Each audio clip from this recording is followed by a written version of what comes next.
कैसे हुई? इनकी भीष्म की कथा बताइए ना। ये भीष्म कौन है, इनकी उत्पत्ति कैसे हुई है? तो सूत जी कहते हैं, मुनियों बड़े ध्यान से सुनो। इक्ष्वाकु कुल में एक राजा हुए, महाभिष। महाभिष नाम के राजा हुए, सत्यवादी, धर्मनिष्ठ, कर्तव्यनिष्ठ ये राजा हुए। इन्होंने हजारों अश्वमेध यज्ञ किए, सैकड़ों वाजपेयी यज्ञ किए। एक दिन महाभिष राजा और गंगा जी ब्रह्मा जी की सभा में आए हुए थे। सभी देवतागण ब्रह्मा जी की सेवा कर रहे थे।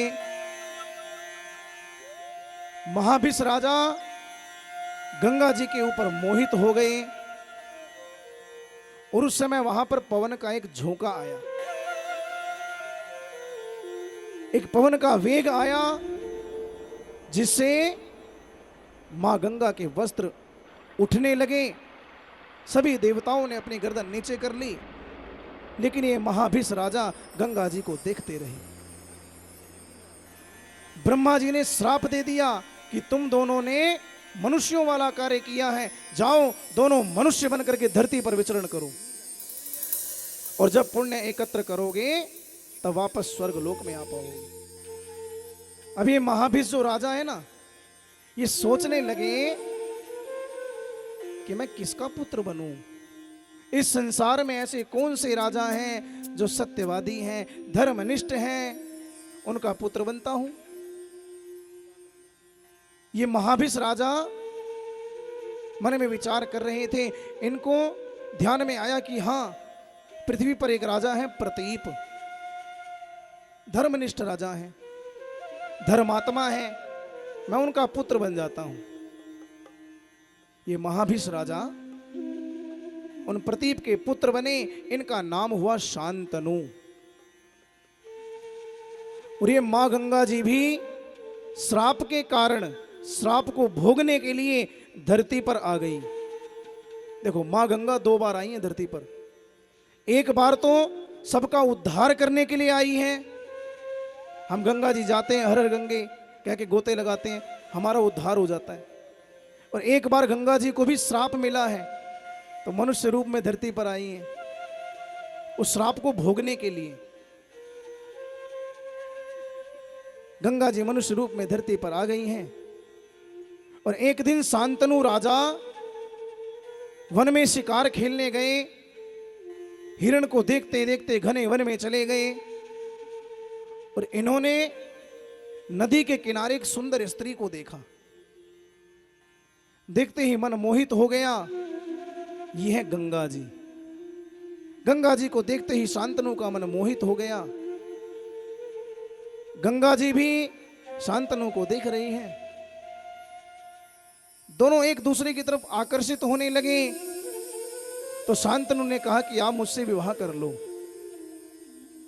गंगा जी ने कहा कि मैं तुमसे विवाह कर लूंगी, लेकिन मेरी एक शर्त है, आप उसको मानोगे तभी करूंगी। शांतनु ने कहा बताइए। तो गंगा जी ने कहा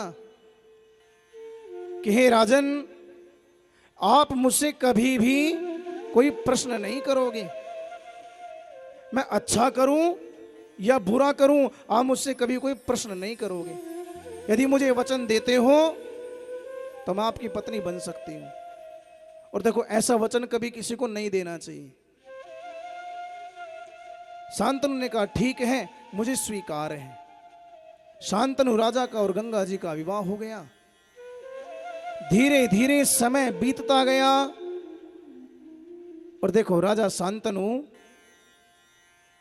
गंगा जी पर मोहित है। दोनों एक दूसरे के साथ रमण करते हैं। धीरे धीरे समय बीता। गंगा जी के एक पुत्र हुआ।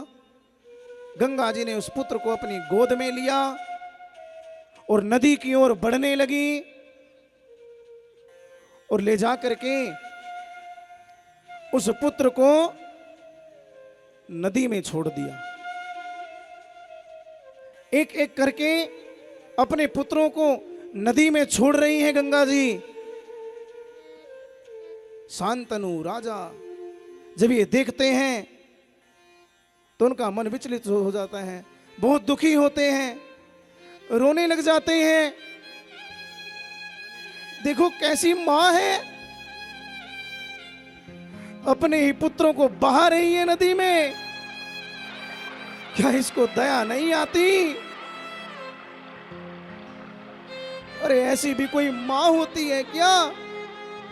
एक मां तो अपने बच्चे को पाल पोस कर बड़ा करती है, उसके लिए ना जाने क्या क्या कर देती है, पर ना जाने क्यों ये अपने ही पुत्रों का वध कर रही है, उनको बहा दे रही है। कैसी मां है? और देखो राजा शांतनु मन ही मन रो रहे हैं, किसी से कह नहीं पा रहे कुछ, किससे कहें, किसको बताएं अपना दर्द। और राजा शांतनु को सभी कोस रहे हैं, प्रजाजन कह रहे हैं सभी, देखो कैसा राजा है, अपनी पत्नी को नहीं संभाल पा रहा तो राज्य को क्या संभालेगा? कैसा राजा है ये? वो तो शांतनु जानते हैं उन पर क्या बीत रही है। एक मां अपने बच्चों को बहा रही है नदी में और शांतनु खड़े खड़े देख रहे हैं। एक एक करके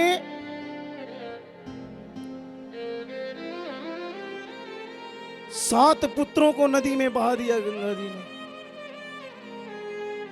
राजा शांतनु देख रहे हैं, रोकने का प्रयास करते हैं, लेकिन वचन दे चुके हैं, मैं रोकूंगा नहीं, कभी कुछ नहीं कहूंगा।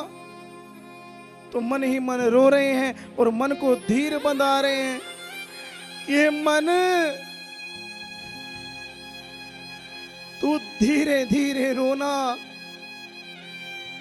इतना धीरे किसी को आवाज ना आ जाए, मेरा ये दर्द किसी को सुनाई ना दे, ऐसे रोना। देखो कैसा दर्द है राजा शांतनु का।